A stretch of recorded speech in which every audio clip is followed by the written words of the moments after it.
Good morning, good morning, good morning, good morning, good morning.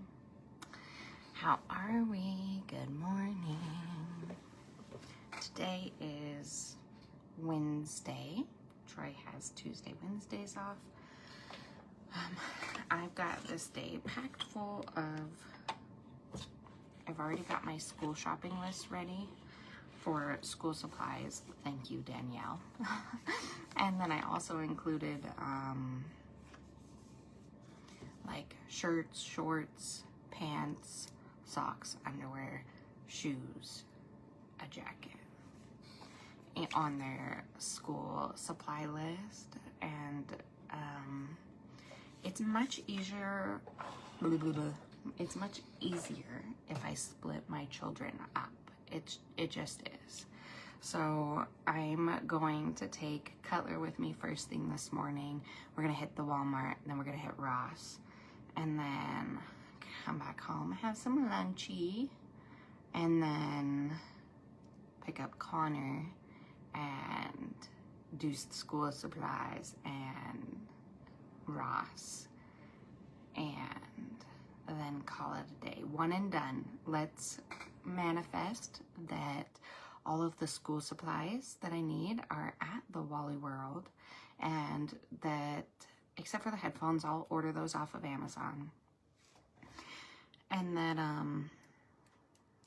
I'll be able to find their size of pants, and shirts is pretty easy, but the pants that will fit, and that Connor will try on pants. He's 8, but I think he's in a size 7 pant, if I'm right. And then I want to say he's going into a size 13 shoe. But when your child doesn't talk to you and he doesn't, like, he's not going to like trying things on.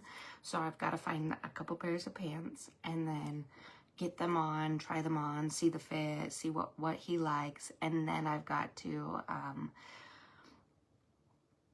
just find pants that look similar to that, if that makes sense, instead of trying everything on for him, because that's not gonna work. But Cutler will love it, but Cutler can't try on shirts because Cutler has a cast, which will be coming off Monday. So anyways, that's what I'm going to be doing today, is school supply and school clothes shopping. Whoop whoop. Not excited. Connor didn't sleep good again last night. He woke up, I didn't even look at the clock because I knew I was going to be frustrated if I saw it was like 2 a.m. again. And so he was talking to me about Piggy Finger, where are you? And I just thought it was something imaginary in his mind. And then eventually he got pissed off and got out of the bed and went and found the piggy finger. So I guess there's like a little piggy puppet finger. Who knew? So he got that, and then he was talking about that for a while in the bed, and I just kept asking him to go to sleep. I was like, Connor, do you see outside? Do you see how dark it is? It's bedtime. We sleep when it's dark. We sleep.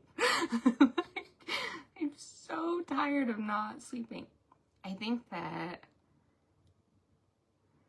last school year, so the beginning of this year, when he was in school, I think that because he had school and he was using so much brain power, there was a lot fewer of these moments where he was waking up every night, right?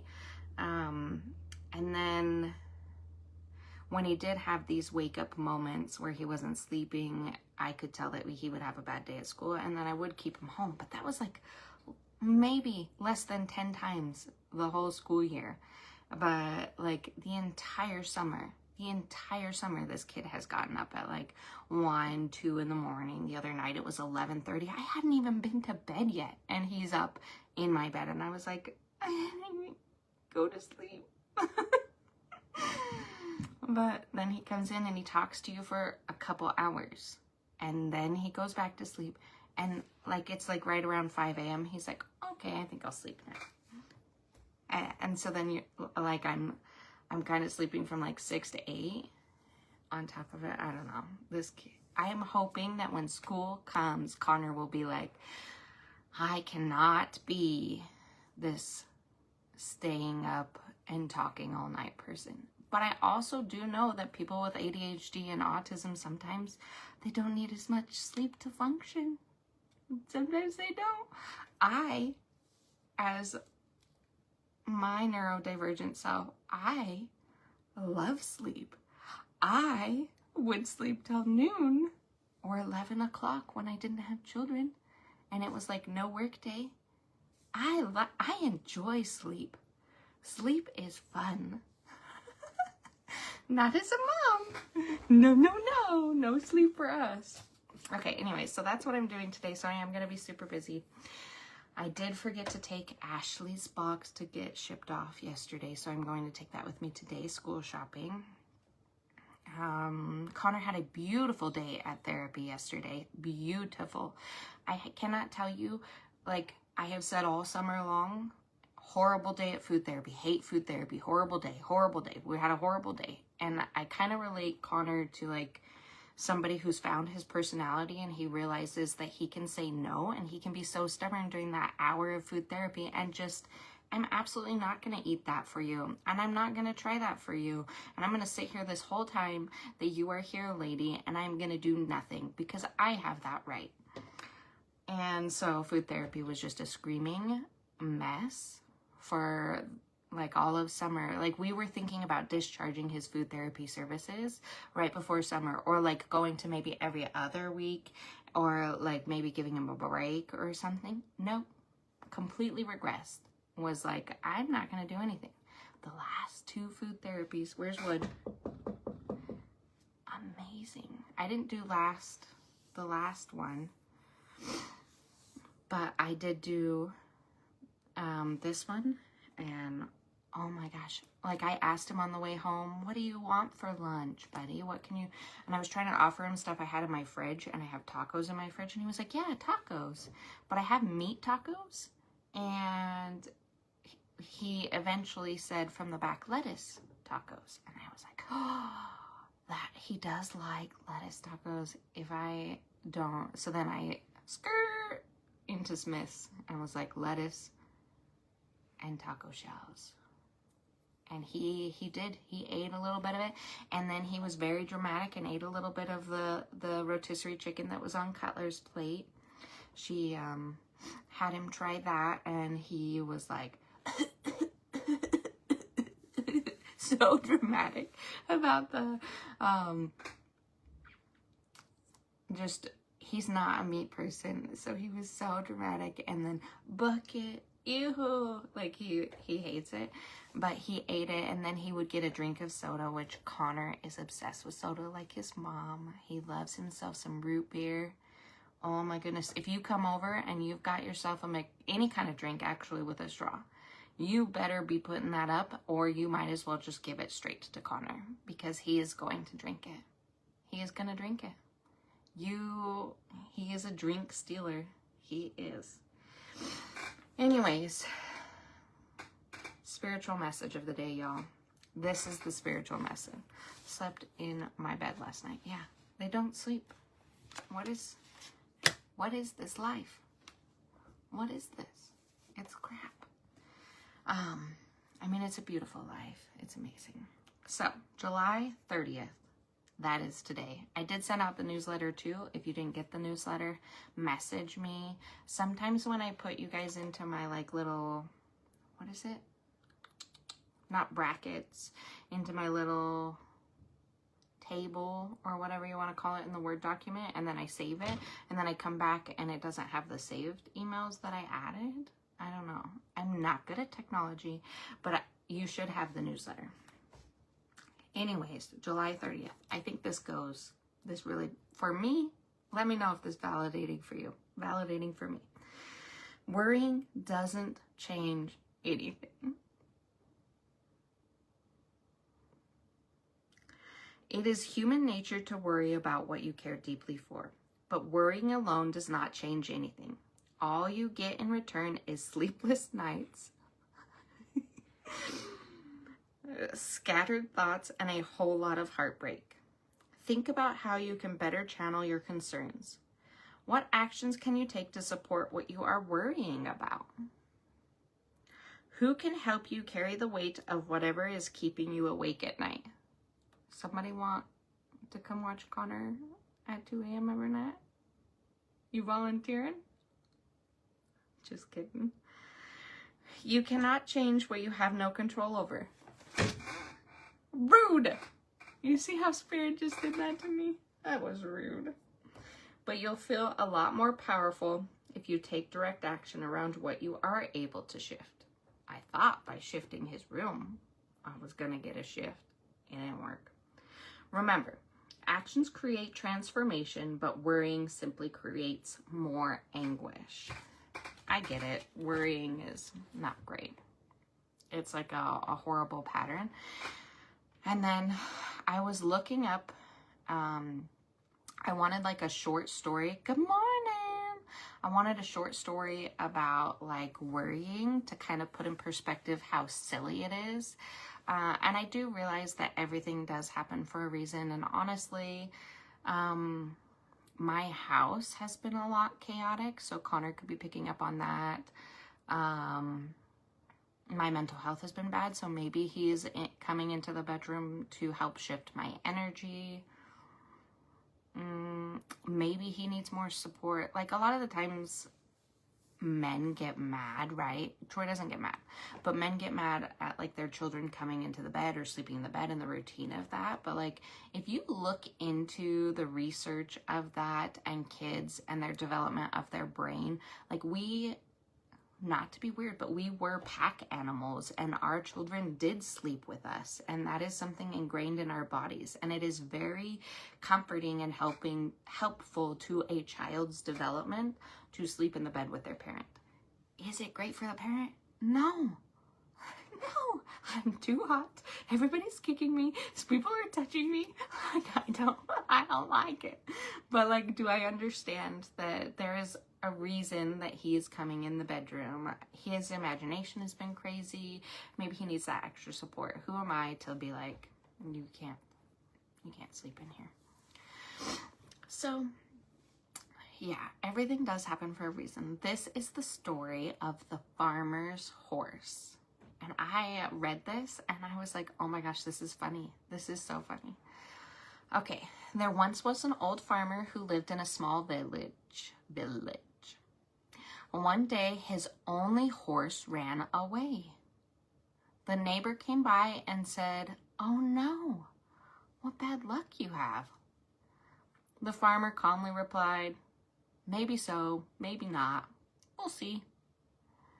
A few days later, the horse returned and brought with it 3 wild horses. That's cool. The neighbor came by again and said, wow, what good fortune you got. The farmer said, maybe so, maybe not. We'll see. Soon after, the farmer's son tried to tame one of the wild horses, but he was thrown off and ended up breaking his leg. Again, the neighbor came by and said, oh no, how terrible. The farmer said, maybe so, maybe not. We'll see. A week later, the army came by the village to draft all the young men to go to war. But because the farmer's son had a broken leg, he was left behind. The neighbor said, wow, how lucky after all. And the farmer simply said again, maybe so, maybe not. We'll see. Worrying often stems from our need to label as good or bad too quickly, but life unfolds in ways we can't always see yet. Instead of spiraling into worry, it's helpful to pause, breathe, and take one small step towards what we can control, and let the rest reveal its purpose in time. Waking up early the last week, I have helped her comfort. You've heard the story? Yeah, I've never heard that story. I never heard that story. But it's funny because it makes sense. And I know that a lot of the times people can get triggered by me saying everything happens for a reason. And especially if like you're still going through the grief of something, like you lost a child, or you had a miscarriage, or you lost your dad, or whatever it is, like people can become very triggered by that. And I am sorry if that triggers you, but I do believe that everything happens for a reason. When I look back on all the abuse that I endured, that happened for a reason. Like I signed a soul contract, and that happened for a reason, and it made me a better healer, a better mother, a better person.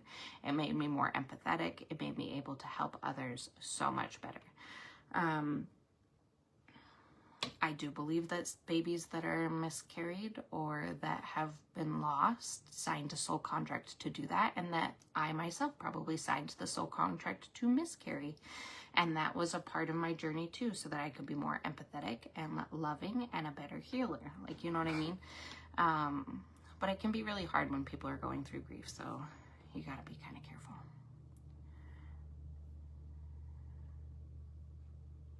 Oh, really? That's so crazy. Yeah, so I love that.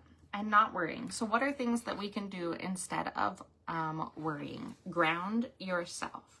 So take your shoes off, stand barefoot on the earth, hold a grounding crystal like black tourmaline or smoky quartz. Do three deep belly breaths, slowly exhaling longer than you inhale. So that is something you can do. I did reset up my crystals in my room. So like the one right next to my window, all of those are very grounding crystals. And like I did a lot of black and a lot of blue color because I wanted to ground myself, but still be able to, while I'm in my dream world and stuff, speak my truth and have the flow of my intuition and my throat chakra. So I did black and blue right there. Speak to yourself gently. Say, I am safe in this moment, or I release what is out of my hands. There's a lot of things that we can't control. Like the school year is starting, and there's a lot of things I can't control. I can't control who their teachers are for the most part. I can't control the kids in the school and how they're going to judge my children. I have one child that's autistic, and that's very scary because he's unable to really make friends the way other people make friends, and he likes to stick to himself at the playground. And then I worry about people making fun of him. You can just tell, like, even when I went to one of the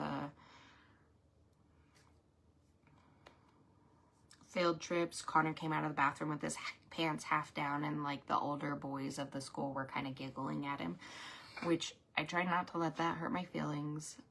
But like there's things that Connor experiences throughout his day that he doesn't even realize that people may be judging or stuff. So like I can't control that. I honestly can't control that.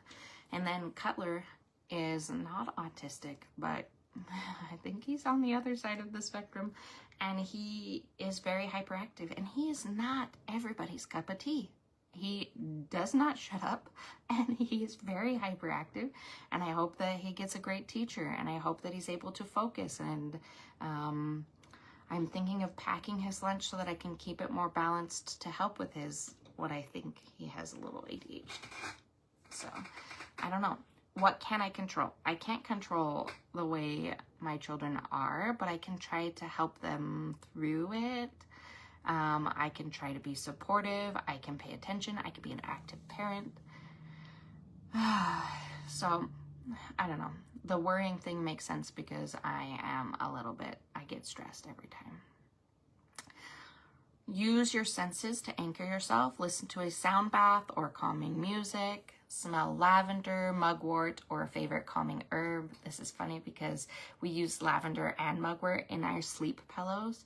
And if you guys made those, like what I find is I like squeeze my pillow and then breathe it in because it like awakens the herbs. I love it. Mugwort is in the newsletter. That's the herb that you're supposed to, it's like your herb buddy for the month of August. So I like that.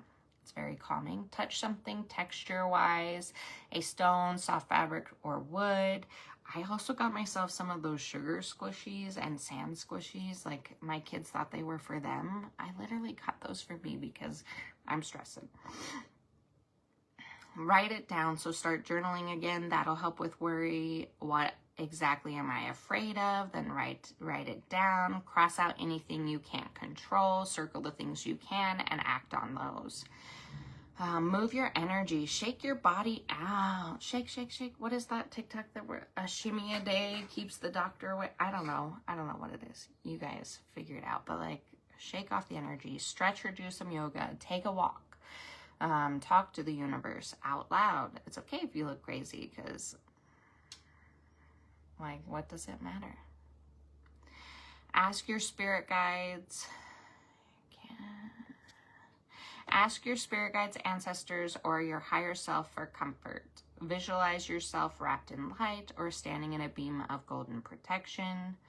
Shift the question. Instead of what if this goes wrong? What if this works out better than I imagined? Worry doesn't protect you. Presence does. You are not powerless. You are magical. Even small rituals shift big energy. So try to do things that really anchor and help yourself to let go of those worries. Remember the story of the farmer, and he just kind of goes with the flow, and it ends up working out. But if you try to fight against the current and you're like swimming backwards, we're gonna get bumped and bruised and drowned. Like, let's not do that. We'll go with the current. So that is the spiritual message. Stop. It's hard to say stop worrying, but recognize your worry. If it's something you cannot control, don't allow it to drag you down. Find the things that you can work on, that surround and that you can control or shift in that, and just recognize that everything does kind of happen for a reason, and there may be lessons that need to be learned, and maybe even it's worrying about your children or your spouse or whatnot, but they also have their own soul contract, and they also have lessons they have to learn that you kind of may have to step back and allow them to learn those lessons. Like, you, as much as we want to be that healer and that person that takes on everything for our soul people, we have to also let their soul learn lessons. That's what makes them better people, you know? Anyways, I'm gonna go eat breakfast. I think Troy made some eggs, and then I'm gonna start my school shopping. And it's going to be amazing, and I'm not going to worry or stress because I'm going to find everything I need, and the stuff that I can't find, I'm going to order on Amazon. I'll probably order the headphones on Amazon because I just don't like Walmart's headphones. I hope you guys have a beautiful day. I hope you take a moment to take a deep breath and really ground yourself, and I will talk to you later. Bye.